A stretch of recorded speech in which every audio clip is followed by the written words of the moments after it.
So people, in this video we're going to show you the best downswing drills you've ever seen. Professional on the left, amateur on the right. Let's have a look at this. Are you on the correct side of the lag wall?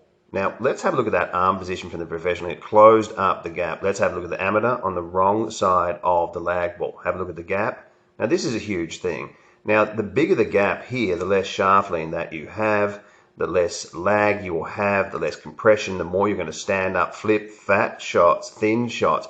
But this is really one of the secrets of getting on that correct side of the lag wall. It's going to help you with compression, shaft lean, speed, pureness of strike, and simply all-round better golf. So people, right, let's have a look at the best players of all time, past and present, evidence-based material here. You've got to work with facts, guys. Otherwise, you're just going around in circles. Now, let's have a look at what we do here. We actually draw up a line, estimating a line 6 inches outside that trail heel. Now, let's have a look at McIlroy up to the top. They're both hitting driver here. And closing up that gap with the right elbow, Nicholas wide takeaway, but still shaving back down. Now, this is storing up your speed. This is helping create great angles. It's going to stop flipping and standing up, and just give you pureness of strike. Now, in this video, we're going to take you through some really amazing clips, especially a drill there from Dr. Neil, a progression drill, a regular guest. He's been on the Golf Channel multiple times, and he's going to show you how to create a shallowing effect and a better impact position. Sam Snead, Tiger Woods. Now, guys, if all these top players, right, of all time are in these positions, it doesn't make sense to have a look at information like this. Have a look at Mac O'Grady here. What a coach, what a ball striker.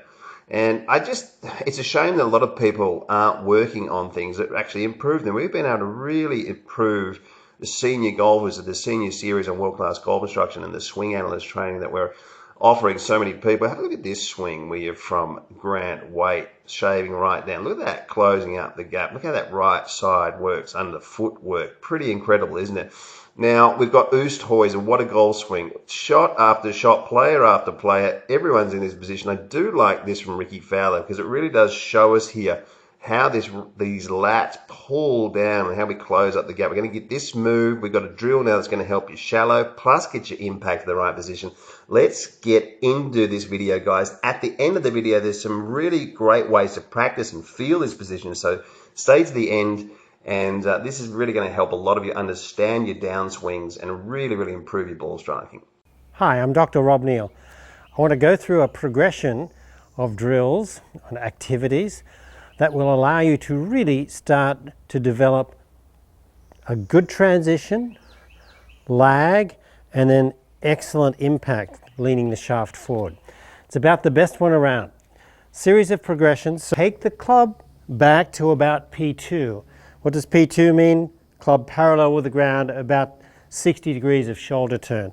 It's not just don't turn the body and put your hands over here. So turn your chest and your hips. From the target line, this view here. Make sure that the club face is pointing a little down, or the leading edge of the club is parallel with your spine. From P2 here, I want you to then flex your lead wrist, shift onto your front foot, and then push up and pivot, making sure you finish over here. So you can do this first without a golf ball. 1, 2, 3, 4. And then ultimately you can do that with a golf ball. So 1, 2, 3, 4. So people, let's have a look at Doc Neal here as he flexes this lead wrist, and look how he sets up this club through the trail forearm. It's really important to notice here, getting in front of mirrors or filming this with your mobile phone. What it does, it just gets this shaft in such a great position, sets it up on a wonderful plane, and it really helps shallow out this golf club coming down. Look at that lead wrist, just slightly flexed, slightly bowed, and that helps to set up just a wonderful delivery into the back of the golf ball. Once you've done the progression where you stop, we can start taking some of the stops out.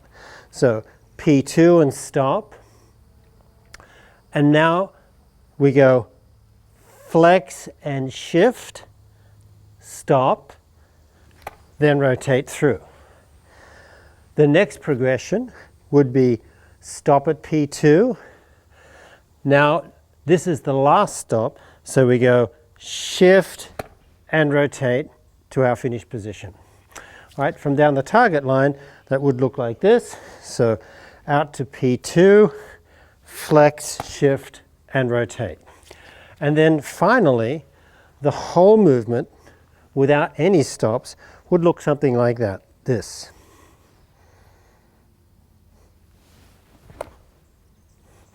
And again, right?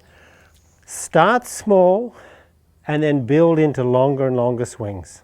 So people, all right, let's have a look how we can get on the correct side of this lag wall, really improving our compression, our shaft laying, less fat shots, thin shots, a more dynamic and powerful golf swing. Now I'm going to take you through a couple of ways to feel this, a couple of ways to practice this, and how to create a little bit more muscle memory to get this move into your swing. The closer you get to this, the better you're going to hit the golf ball. First off, let's have a look at this front view. Take your address position. Now your practice swing won't be as dynamic as your real swing, so it won't go back as far, but that doesn't matter. Now let's get to the top of the swing. We're actually going to call this position 1. Position 2, we're going to shift, close up the gap here with your elbow against your ribs, and your lead wrist is going to be moved into a flex position, which I'll show you from the back view. This is position 2, and then what we're going to do is hit a golf ball. Now I want you to tee up 5 golf balls, right, in a row. And we'll talk about muscle memory here in just a second. From this view, getting to the top of your swing, we're going to shift, close up the gap, the elbow. I'm going to get this lead wrist into a little bit more of a flexed position here. And from here, you're going to swing through. From the back view, get to the top, shift, close up the gap, lead wrist into a flexed position, and swing through, hitting that golf ball. Now, the important thing here, after you've hit a golf ball, is to immediately make a practice swing to create that sensation that you just have. Now, they say that when we make a movement and the next movement, within a few seconds, they're estimating we have 70 to 80% feel left over from that last movement. And this is what we want in a drill. We want to be able to feel this. This is how we create change. So getting to the top of your swing, closing up the gap, shift across, because that plays a big part in getting on the right side of the wall as well. Shifting across, close up the gap, and then hit the ball, and then immediately swing back and through, make a couple of practice swings, go to the next ball, hit 5 golf balls there with a couple of practice swings in the middle. And if you hit 50 balls, and you're doing that 3 to 5 times a week over 3-4 weeks, you're going to make huge gains. All right, guys, let's have a look at a different way how we can practice this. Because once you get closer to these proven positions, you will hit the ball much more effectively. So guys, one of the things I love about this HACKMOTION for my own game is I love to be able to shallow the club out down the bottom quite a bit. It just helps me hit the ball much better. And to do that, I like to get my lead wrist to move into a flex position. And you can hear the biofeedback, hear the sound. And I set it between -5 and -10, which means the lead wrist, when it's an extension, it's in a plus number, right? If it gets to 0, it's pretty flat, but if it bows a little bit, it moves into a minus. And that's what I get the feedback. And you can use your mobile phone, you got it on the screen in front of you, you use your iPad, you got a little stand like this, and you can get in there and really feel where that club's coming down. And if I open up the face, it's gone. And then of course you can hit a shot and you got your feedback. Guys, if this is it's just a no-brainer. If you're working with evidence-based instruction, and if you're serious about improving your golf, this is just a great thing to do. HACKMOTION, you can, you've got the V1 Golf to film your swing. You can jump on WorldClassGolf.com. You've got online lessons. I can teach you personally. There's Zoom calls, there's Skype calls, there's, it's just really getting people on a great path. And looking at WorldClassGolf.com, we're improving people on average, and this is the truth, between 4 and 11 shots. The people that are taking online lessons, the people that are on that platform, and recommending something like this HACKMOTION. Jump into the link there. There's a discount code for you. You're going to get it cheaper. and get on the path to playing some great golf with some evidence-based instruction. If I just close that club face here and I add some shaft lean, the club face is square. All right, so we want to get around 10, 12, 15 degrees of shaft lean with your iron shots. And when we're looking at an open club face, if I add shaft lean, and if I add lag, I'm just going to open up the face. So what we're seeing a lot of the time is people having to flip it and bring the club back to square here, which is not what we're after. So encouraging people that haven't played junior golf to go into that Fred Couples grip, which is around a 3 knuckle grip, turning the hand in. You're going to get more play and movement out of that joint.